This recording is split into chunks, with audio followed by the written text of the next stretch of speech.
tell us about your journey and how you ended up with the dogs you have now? Like, where'd you get your passion for dogs, and what breeds led you to the dogs that you have now? All right, sounds good. Well, my name is Jackie. On Facebook, everyone knows me, Jackie Miller. I am engaged, so on my business page, it does say my soon to be last name, McCrossin.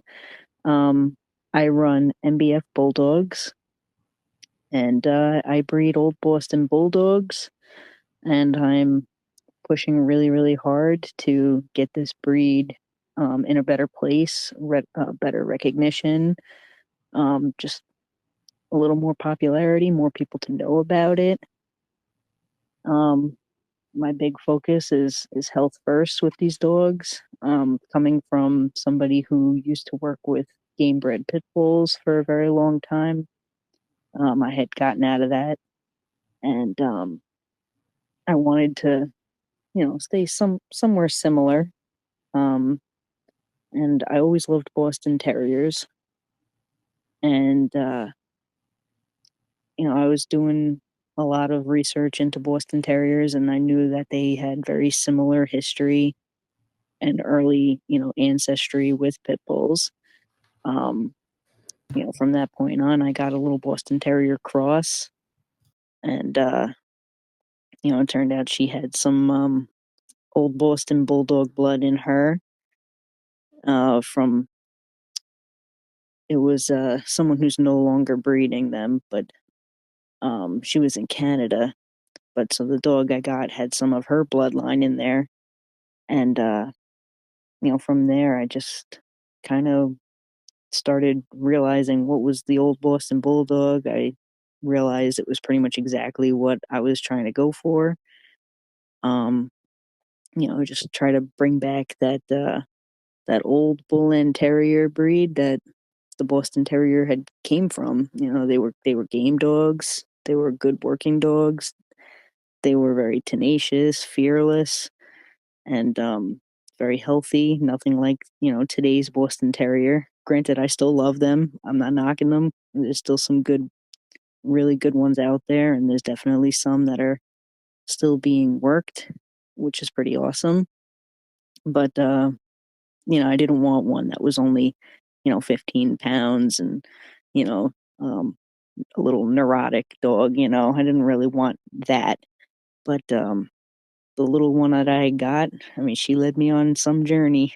She actually uh, lived quite a long life, and from her, I was able to get my foundation female and go from there. I did a few little outcrosses, little projects to kind of make my own old Boston Bulldog, and I was very happy with where it was taking me. And then from then on, I had found Nathaniel Rutan, reached out to him. I had obtained a few dogs from him, used them into the program to put some different blood into mine. And yeah, I mean, the last few years, I really started going, a little bigger with it because I really wasn't really like a big breeder, but I've been doing this for, I don't know, as far as the old Boston Bulldogs go, since I started, probably 12 years now, I have put into this. Um, I mean, granted, I was dealing with working dogs since, I don't know, I was probably 13 years old, something like that. And yeah, I've, never was quick to say that I created my own bloodline, but a lot of people recently have been telling me, yeah, you have this many generations into it, so you got your own line and you're getting, a decent bit of consistency going, so you should be claiming that. So, I have been now. So, MBF Bulldogs was born. And from here, I'm just trying to keep doing better and better with each breeding I do. Did a little experimenting around, but I'm really focusing on where I want to take it now, and I have made some mistakes, had some ups and downs, but I think from this point on, I'm really heading in a good direction with them. Um, making sure that the dogs are proven, health tested, that they're healthy animals and they have all the ability that they're supposed to have. And now I'm like becoming very meticulous on, looking for flaws, this and that, and not necessarily being one of those um like like an AKC show dog tightwad kind of person. I'm not trying to be like that, and I don't want this breed to go that direction because that's really what landed the Boston Terrier where it is now. When they get bred down, from less work and more show, that's usually what happens. So I'm not trying to have the breed go in that direction, but I would like to keep them a more consistent type. I would like healthy dogs, with beautiful conformation.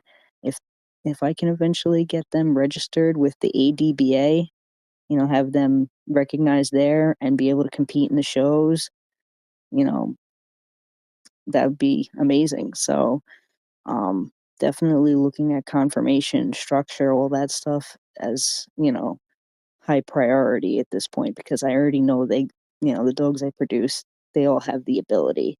They all can be working dogs. I've done a lot of work myself with them, but there's a lot of pet people too. There's a lot of people who would like to show dogs, who would like to do other kinds of events. So, you know, naturally, I'm trying to be able to check off all them boxes. You have to be kind of well-rounded if you're gonna create a program that is marketable, in my opinion. I think that's what ends up losing people end up losing the sight that side of the business side of it. You can't just be one so heavy on one side that you lose sight of the other because, you could be losing some really good, um, uh, people to help out in the breed, you know? Hmm. So, being able to have a good mixture of, a dog that can work, but also, be, comfortable in a ring would be really cool at the end of the day. Yeah. So, talk to me about, uh, what kind of work have you, done with these dogs, and what have you noticed that their abilities, are catered towards, weight pulling, bite work? What are some of the things that you've done? I mean, throughout history, with me, I've done quite a bit of things. I used to do weight pull, but that was never with the old Bostons. So unfortunately, I can't really say from experience that anything about weight pulling. I know they can do it, but I haven't personally done it with this breed. But there are some weight pull dogs, way far back into, some of the pedigrees of my dogs that were from outcrosses, from other breeds that I had used into the creation of my line. So there are some dogs there that were weight pull dogs. And these guys definitely have the ability to do it for sure. Um, I just haven't actually done that particular thing with them, but I've done ratting with them. There has been a few occasions where I have done some catch work with them. Um, and I'm recently starting to do some personal protection work with them. And basically, the dogs that are being started in personal protection now are dogs that have already excelled in every other thing that I've done with them. So that just goes to show the versatility when you have a good bred old Boston Bulldog that has the confidence, the drive, it has all those abilities and the right temperament and everything like that. They can do anything. It's been a fun experience to bounce from one to another, even when I've questioned, like, I don't know if my dogs are going to be able to do this or not. They proved me wrong. you know, like starting the personal protection work is it's been pretty awesome because I really didn't expect the way they just took to it so naturally. And, like I have a very good friend that he's a trainer and he lives only a few towns over from me. And he's the one that comes over and we do the bite work with them. And it's just like I tell him, I'm like, just go right to it, like he works with his own dogs, starts off slow and does little by little. But I told him, I said, just go at it. And he's already got my dogs doing, send offs and whatnot, moving up different levels on the bite sleeve.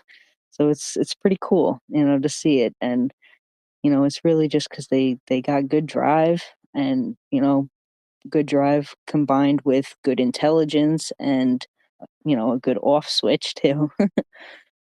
The same dogs too. They come back in after doing that, and then they'll go snuggle with my son. Talk about the differences that you noticed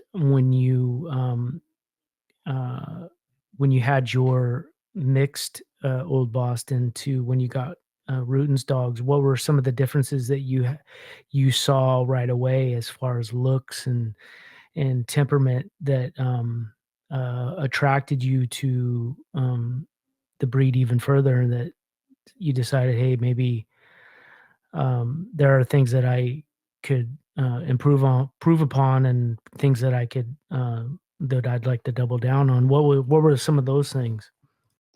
um, well, I mean, when I had never really just gone out of my way to go buy a dog from another breeder. Usually, I have plans to do breedings. I have a dog of my own, and then I'll either have a deal that I work out with somebody, or have another dog that just happens to be something that I want to use. So I do everything in house. So that was the first time actually for me reaching out to someone completely new to me anyway, and you know, getting some dogs to include into my program.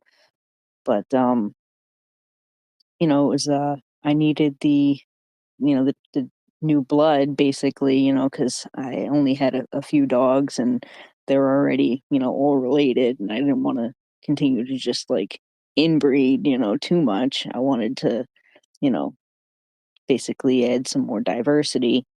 And obviously when you look up the breed, the number one name that pops up that everyone knows is Rutan. So I said, well, this is the guy I got to go to, and I did.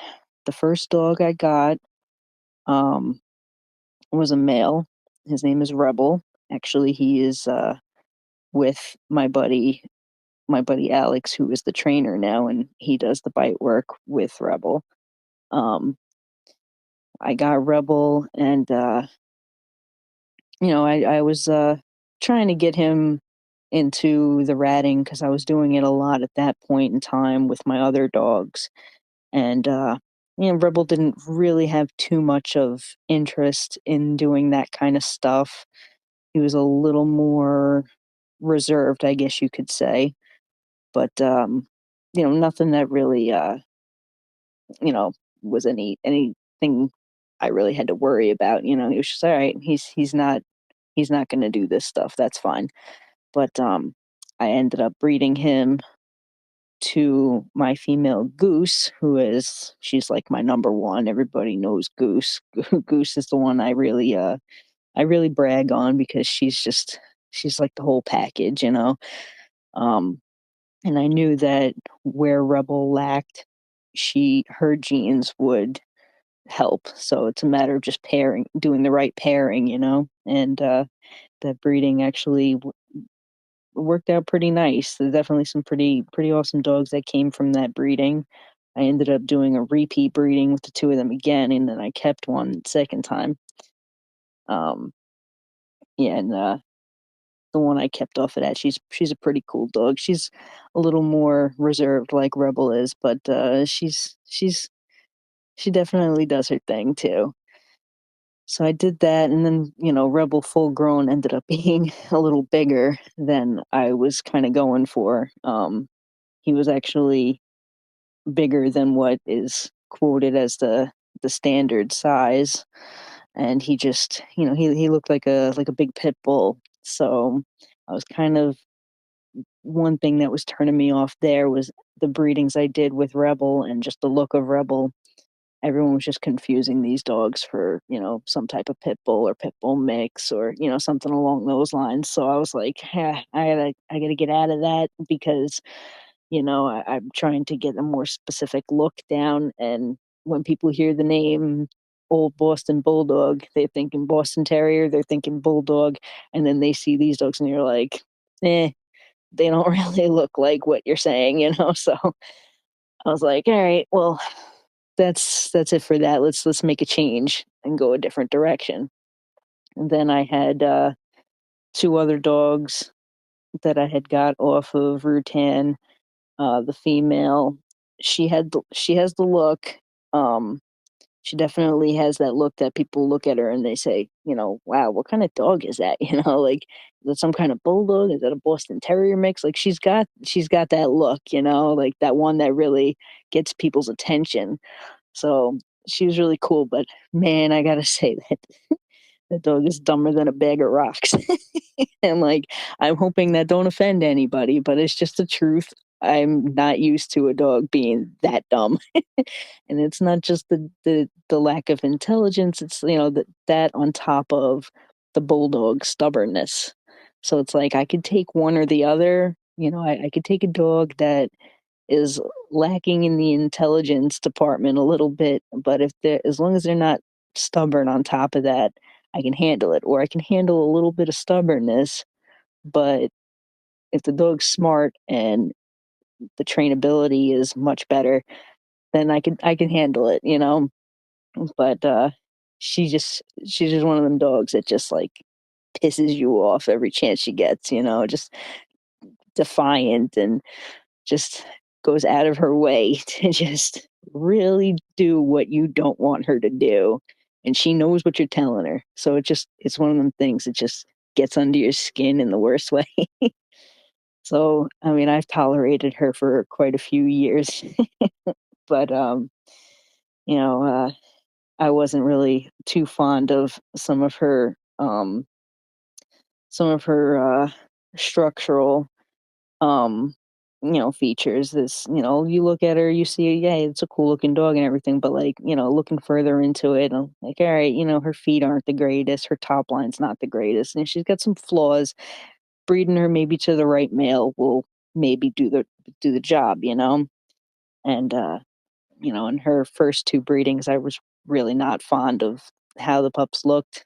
um I know a lot of them, they're good dogs, they're good pets. I have another buddy in Vermont who's got two off of one of her breedings, and he absolutely adores the dogs. They're good dogs. One of them's becoming a service dog. Um, so like that's awesome. It's just not what I'm aiming for. I don't want to produce certain things, so I'm just okay. Now I see that. Now I need to fix now I see what I want to fix and make different decisions in that department. I actually just bred her recently to one of my original males, and the dog got absolutely perfect structure, conformation, you name it. He's much smarter than she is. So I was a little excited to do that breeding, and I'm keeping a pup off of that. So I'm pretty hyped to see how that goes, and you know we'll see what you know how that dog turns out.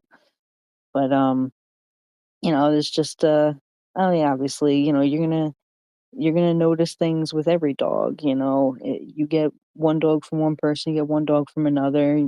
Even just as a pet parent, you're gonna notice differences. You're gonna look into it, and that's just what I do. And as a breeder, I'm trying to do the best I can do. So I'm gonna really pick apart every detail about each dog. Whether it's dogs that I produced myself or dogs that I got from someone else. It's just what you got to do. You got to know what's good, what's bad, what to look for, and what decisions you have to make to, move forward, and you should want to improve. So naturally, that's just what I do. And, I get a lot of backlash for speaking on flaws or whatever else, but It's just I'm just being honest, and I would hope that someone would do the same in return for me. Hey, if you see something that I could do better, or you see something in my dogs that you don't like or is not good, whatever, like just tell me. I'm not going to be offended. I would like to know where I can go better. Yeah, for sure. That's a good quality that I think every breeder should have, but, even in for me, I get why some people, uh, hesitate, but I think it's so important that you kinda have to check your ego and your feelings at the door when you're, dealing with livestock, which I really do think, dogs are really, 'cause you are trying to be better the breed. Going your own way, how has that reception been? And have you found people that have been like-minded that are on board and are, willing to help out? Oh yeah, definitely. I mean, I really can't say I have that much consistency right now because I mean, I've done some pretty different, breedings over the last few years. So, the looks and whatnot, they varied quite a bit from dog to dog and breeding to breeding. So, I mean, granted, I'll know what to expect in each particular breeding, but as far as overall, it's still kind of inconsistent. There's quite a bit of variation. You can have a dog like Rebel I was just explaining, who's 50 plus pounds and longer muzzle, a little more pit bull looking, and then you can have one that's like another one that I had used in the breeding program that is very Boston Terrier looking and only about 30 pounds. Even the coat texture and everything on the dogs were completely different comparing the two. Um, it's just there's definitely a lot of variation in the looks, and I mean I'm not there yet. I want to get it there. I'm not there yet, but I'm definitely I'm working towards it, and I think that's part of the reason why the breed really doesn't have that kind of popularity just yet. Not many people understand that kind of stuff, and they see it and they're like, it's all over the place. So, you know, some people want a certain look. Some people are fine with this look, so they'll get a dog from this breeding because that's the look that they like. But I think once we button down a more strict, not necessarily strict, but just a more in depth breed standard, and more people start breeding, more bloodlines emerge, and we all get on the same page per se, with buttoning down that consistency. I think that's when things could definitely improve a lot. What does it mean for health testing to you? What does that encompass with your dogs, and how important has that been to move your program forward? Well, I mean, you want to make sure that when you go to breed a pair of dogs that you're not going to potentially pass on anything bad in the gene pool that's going to affect you know the buyers when they come and get their puppy, and then something happens. You don't want to have something like that happen. I don't want any bad business with anybody. I don't want any dogs to suffer, and it's on you as a breeder to make sure of these things. You're choosing to put the dogs together and create more dogs. So, what you're putting together is completely on you. And, a dog being born with a genetic health issue, it's your fault, like at the end of the day. So I couldn't live with something like that on my conscience, to know that I created something like that and the dog's not going to have the greatest life, because it had something that could have been avoided. So, um, you do your health testing. I mean, granted, it's not completely foolproof. There's only so much you can do, and things can still happen. It's nobody's perfect. Um, but I definitely would like to push to see more people. Just even if you're just doing the embark testing, do embark, do Oravet, do UC Davis, do any of those DNA testing for any genetic health issues.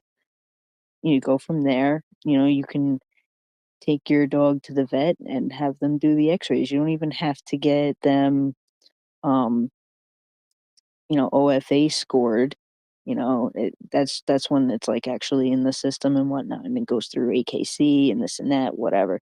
You don't have to do that. I have a good reproductive vet, and he'll do the x-rays and he'll tell me himself, you know, how they look, how do the hips look, how do the elbows look, et cetera, et cetera.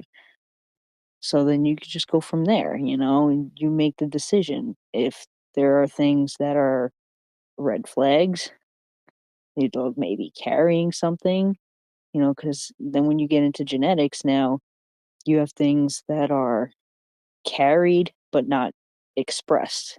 And then you have things that are expressed.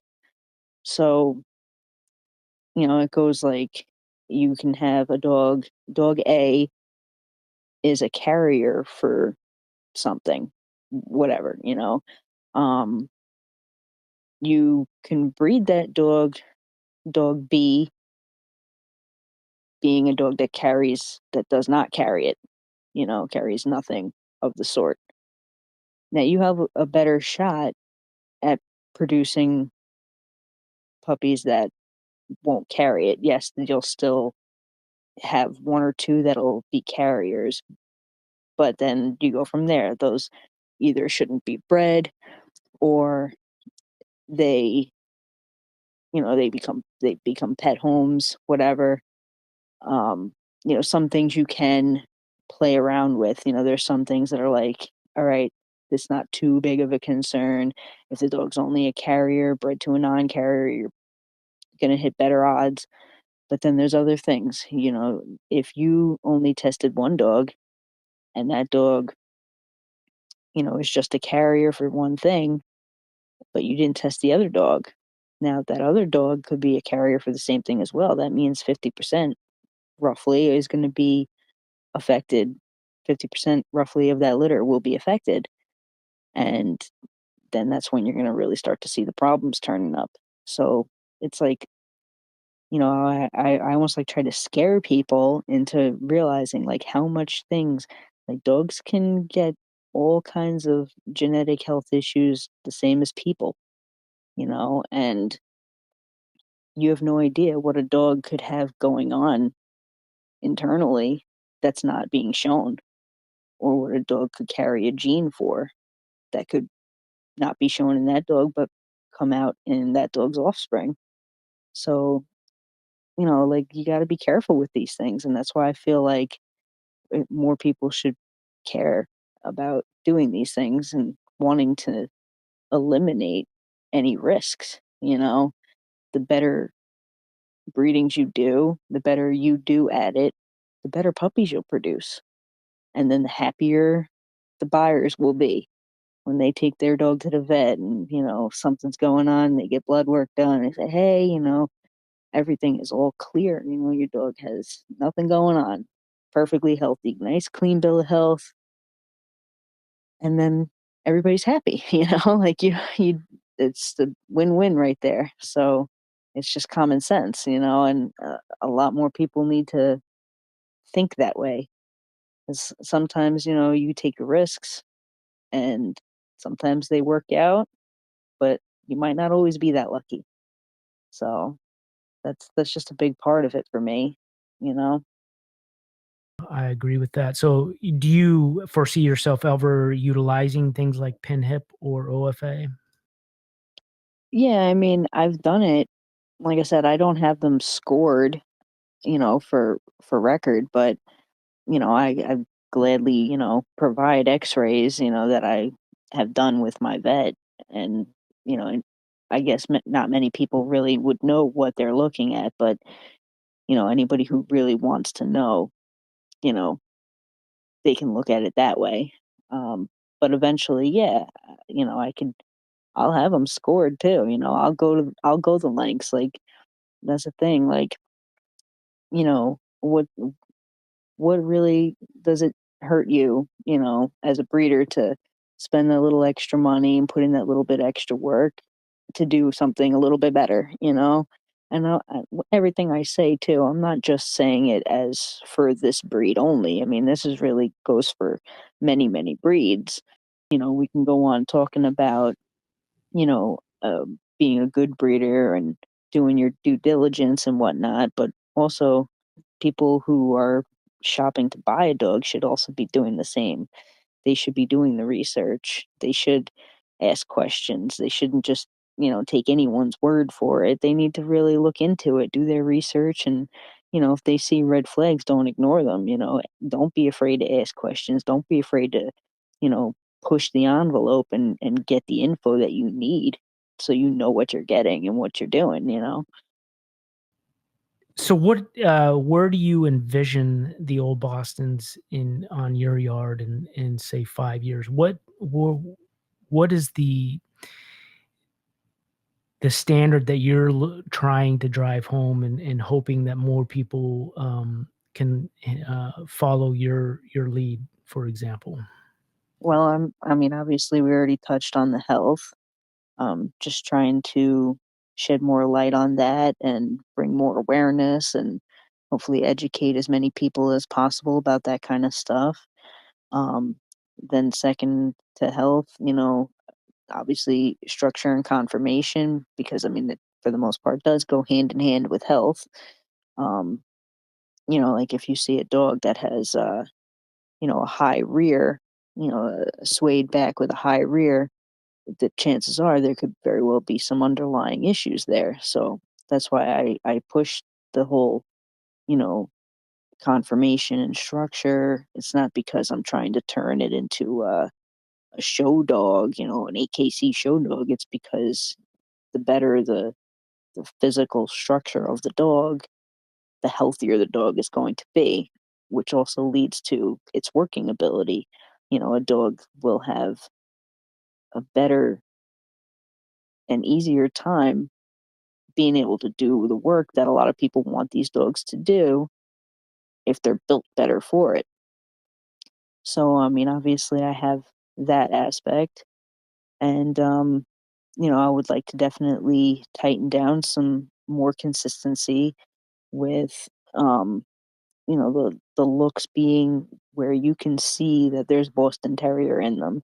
I know that there's been some breeders that they have bred them very close to the Boston Terrier end of it, where they can almost just pass for a regular Boston Terrier, just like a slight bigger, and a little bit more healthy. But I don't want them to be that easily confused with the Boston Terrier, but they definitely should have strong Boston Terrier influence. Um, but that temperament needs to be that of a confident working dog. They're very similar to a pit bull in a lot of aspects. So I really base my standard off of a lot of similar aspects to the pit bull standard. Um, they need to be confident, they need to be intelligent, they need to have the drive, they have the energy. Um, Definitely no fear issues, nice strong nerves, the off switch, because that also goes hand in hand with intelligence. And, when someone looks at them, to not really confuse it with anything else. I don't want everybody just confusing them for pit bulls or confusing them for Boston Terriers. So it's like something somewhere in between. It'll still kind of turn people's heads a little bit, but when you tell people what it is and explain it, then it all makes sense. And then when they see what the dog can do, then boom, it makes sense even more. So I'm trying to go for the size range that they should be at. The few 50-pounders that I've had was a little too big for my liking and what I'm going for. Um, I'm I don't want too small either though, because then at that point they become too frail, So I'm going for the uh, no less than 30 pounds, but no more than 45 pounds. I'm going in that range, which is like right in the middle of where the standard is at. And I'm trying to actually rewrite the standard because it's the one that is in place. Nobody even knows about it, and it is very vague. So, and it's leaning more towards one certain type that's really not. It's not. Well, I don't know what the word I could use is. It's just not really holding true to this what this breed should be. So I'm hoping that I can get it out there. I'm trying to go really detailed on it. Um, you know, they shouldn't be a brachycephalic breed. Like yes, they have shorter muzzles, but they shouldn't be too short. Like I'm going in my standard, I'm going like measurement wise, like that's how detailed I'm going into it. They should still have no folds of skin over the nose. They should have nice open nares for good breathing. Um, they can have a slight underbite, but I think it's like another thing where I can do like a set measurement for the length of the underbite, stuff like that. But they should have the squared head and squared jawline, all that stuff should be fitting for the breed as Boston Terrier, Bulldog, Bull End Terrier type breed.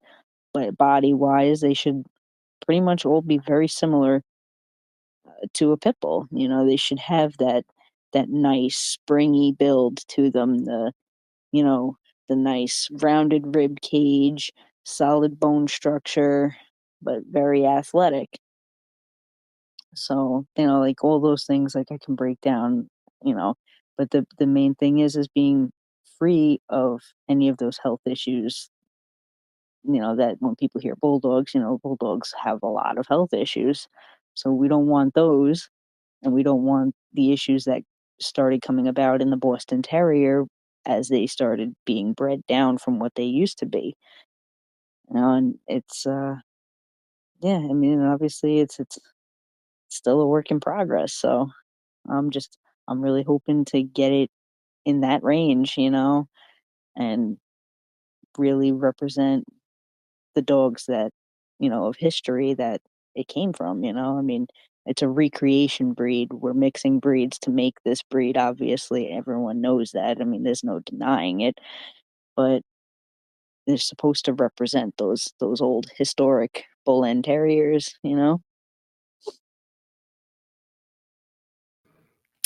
S- So is it the idea of that you're a part of this recreation that drives you? Because one might say, why not just stick with kind of the more traditional, smaller end of an American Pit Bull Terrier? Yeah, I mean, I've actually been told that before too. Why not, just stick with the pit bulls then? But, for me, I've already been there, done that, and I wanted to go a little different. And, I really, really appreciate the history of the Boston Terrier. I really love that breed and I really appreciate its history, and I really want to see that come to life a little more. Real quick about the dogs that you have used, and what was your reasoning behind that to help the beginning stages of what you're trying to accomplish? Well, I mean, for my line, I definitely tried to keep a decent amount of Boston Terrier in there. Like I said, I mean, my original dog I started with was a little Boston Terrier cross that, she did have some of the old Boston Bulldog blood in her from a totally different bloodline that's no longer around. But I since then, bred into a dog that I had actually no idea where he came from until after I had did the breeding. And funny story, found out that he was a what was it, a grandson, I believe it was, of a game bred pit bull that I used to have. a long, long time ago, and there was this crazy breeding that I did with him, and it was like this pit bull bulldog cross kind of thing. I guess, I mean, this was back when bullies like weren't even bullies yet, so it could have been something along the start of that. Um, but she was a cool little dog, so I bred my dog to her and lost contact with the owners and found out that when she had the puppies, a guy I used to work with's son bought one of those puppies, and then since bred that dog, and then that dog produced the male that I was breeding my foundation female to. And so it was a pretty cool story how that all turned out. But that was really part of my plan, anyways, because they said it was Pitbull Boston Terrier cross that I had bred the female to, and that was what I was going for. And it turned out that I had some good blood in there. But since then, the dogs that I had were still a little small and still very Boston Terrier like. So I was trying to add a little more bone structure, a little more girth, um, and just get the size up a little bit. So I had then taken that girl to a standard working line American bully, which I really liked, what was behind that dog. He didn't come from any of the any of that shady stuff in the American bully. He was very standard, very clean and correct. Um, working lines, and they produced a really nice litter. I held back two of the males from that litter. I didn't know who I wanted, who was going to be the better turnout. And then since then, I bred one of those males back to the mom because those males still turned out very pit bull looking. They had more of the bully genes. They were a little bigger than what I was still going for. So then I took them, the one male that I kept, put him back to his mom, and from there I got my dog Goose, and that's still hands down my favorite litter.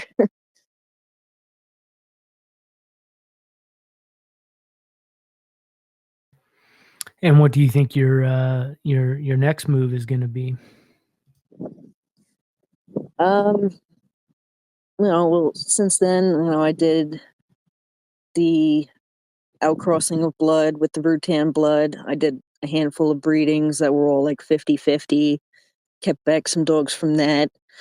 Um, at this point, I'm still kind of in the process of picking those dogs apart and figuring out what I want to do with the breedings and who should go to who and who's worth breeding, and what kind of genetics I'm weeding out and what kind of genetics I'm going to tighten up on. So basically, I'm going to be putting what I do decide, I'm going to be putting it back to my MBF blood, and um I have some other plans too. I might be doing another outcross down the road with the more Boston Terrier stuff too.